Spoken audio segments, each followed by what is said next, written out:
Bonjour, bienvenue dans ma bibliothèque. Nous sommes à Montréal le 11 mai 2014. Mon nom est Bruno Lalonde. Alors j'offre cette petite vidéo à mon ami Jérôme. Je sais, Jérôme, pour l'avoir lu sur ta page Facebook, que tu possèdes ce livre dans ta bibliothèque et que tu ne l'as pas lu. Et également, je l'ai dans ma bibliothèque, mais je suis sur le point de l'achever. Il va sans dire que je t'en recommande chaleureusement la lecture. Et là, j'hésite entre deux passages, mais un petit mot avant sur Marie Balmary, qui, sans vouloir trop lui coller d'étiquette, est une psychanalyste d'obédience néo-lacanienne, qui cependant a été recalée à sa thèse de doctorat par justement une garde universitaire lacanienne par trop féroce, ce qui lui a permis de s'adonner à ses propres recherches. Il est devenu une chercheure indépendante. Ce à quoi, au fond, on aspire tous. On est tous des chercheurs indépendants. Et le petit passage que je vais vous lire, c'est sur le Père Néant et le Père Noël. Mais avant, en lisant ceci, il m'est revenu en mémoire une anecdote, une histoire, une historiette. Je ne me souviens pas où j'ai lu ça. Est-ce dans Élie Wiesel? J'ai Élie Wiesel en tête. Et pourtant, je connais très mal l'œuvre de Élie Wiesel, n'ayant lu qu'un seul livre de lui.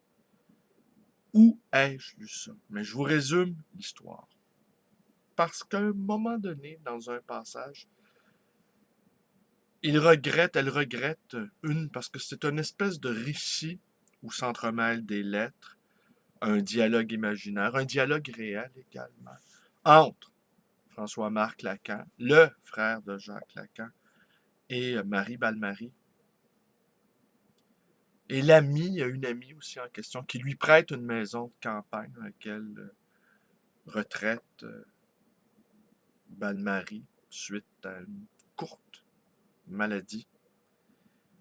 Et ils se désolent, donc, les protagonistes dans cette scène-là, ils se désolent de n'avoir pas su transmettre un héritage religieux à leurs enfants, qu'au fond, ils ne leur ont transmis qu'un héritage d'ignorance, voulant les laisser libres de choisir leur religion. Pour pouvoir tourner le dos à quelque chose, il faut d'abord l'avoir reçu.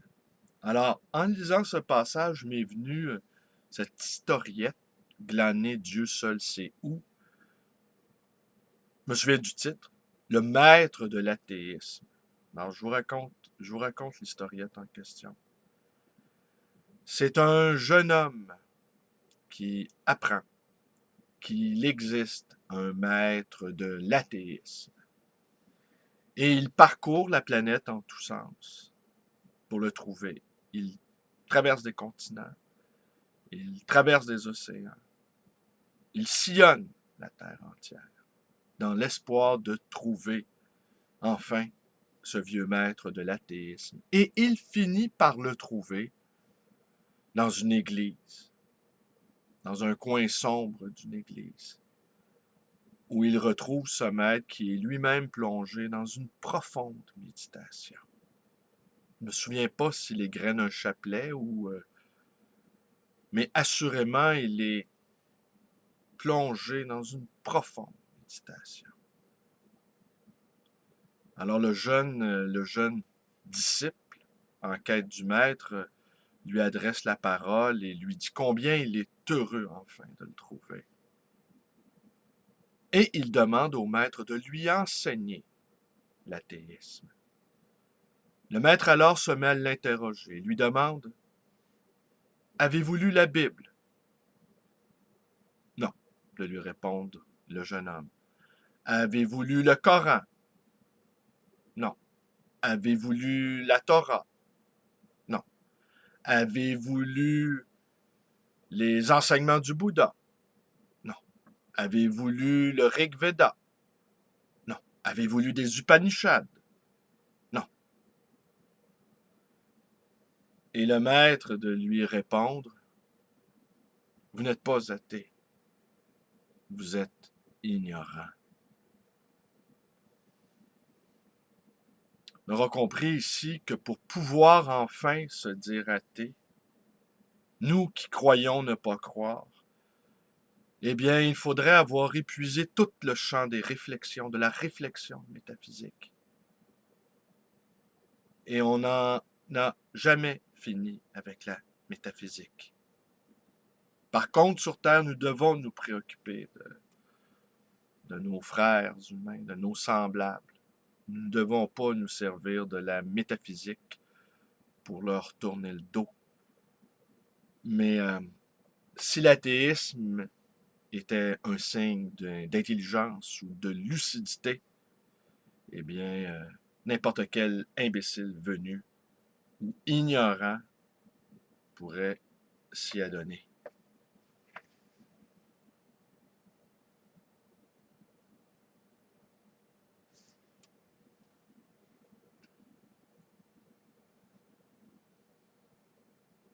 Simon resta un instant saisi de la coïncidence de leurs pensées. Puis, soudain, il se mit à rire. « Ruth, par où êtes-vous donc passé pour en arriver là? Ainsi, vous non plus, vous ne croyez pas au néant. » « Pas plus au Père Néant qu'au Père Noël, » répondit Ruth sur le même ton. « J'ai fini par renvoyer dos à dos deux croyances opposées qui me paraissent finalement toutes deux infantiles, au sens du mot latin, infans, l'être qui ne parle pas. À strictement parler, ces croyances ne comptent pas avec la parole. Qu'il s'agisse du néant ou du Dieu, si on les croit tout-puissants sur la vie humaine, cela revient au même, c'est toujours à une toute-puissance que l'on croit. Dieu ou néant. Quelle différence! Dans les deux cas, l'homme est réduit à rien. Pour moi, tout pouvoir absolu a le même effet. L'anéantissement de l'être parlant.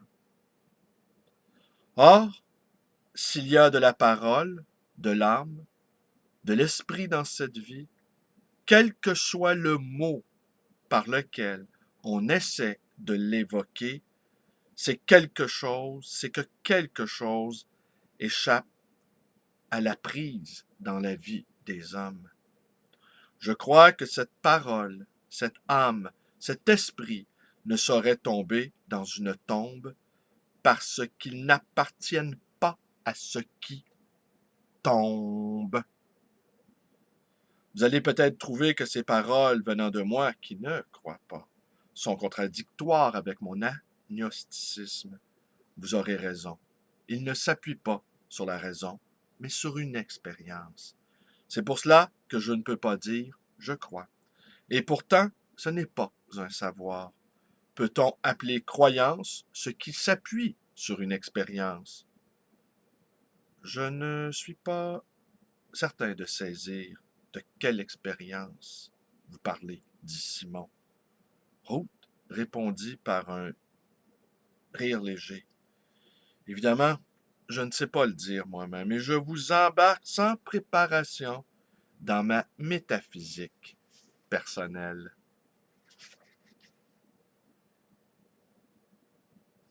Elle reprit plus gravement. Cette expérience est-elle si loin de la vôtre?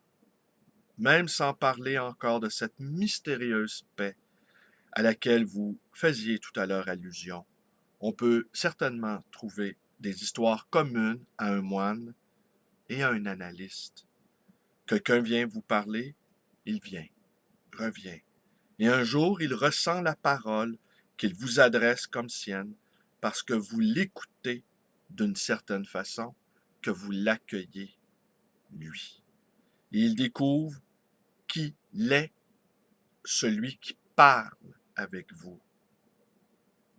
C'est un événement du corps entier. Cela ne se réduit pas à la tête. Il est touché, comme on dit, touché de joie. Vous aussi, vous êtes touché de joie. Comment dirait, comment dirait-on cela dans votre langue? Transfiguration. Dans la mienne, cela peut s'appeler assomption du sujet ou avènement.